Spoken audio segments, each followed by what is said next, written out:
एक वफादार भेड़िए की कहानी। एक दूर दराज गांव में एक बूढ़ा चरवाहा रहता था जिसका नाम रहमत अली था।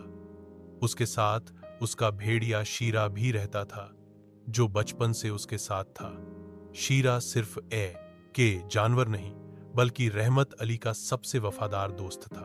रोजाना सुबह शीरा रहमत अली के साथ पहाड़ों पर जाता, भेड़ बकरियों की निगरानी करता और शाम को उन सबको ठीक ठाक वापस लाता।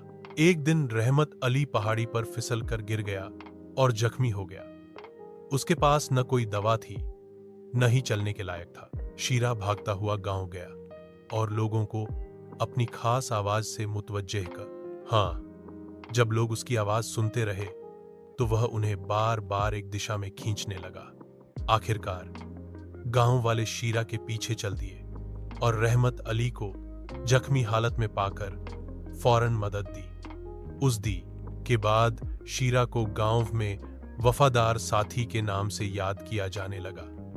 यह कहानी हमें यह सबक देती है कि जानवर भी सच्चे दोस्त और मददगार हो सकते हैं अगर हम उनसे मोहब्बत और खुलूस से पेश आएं।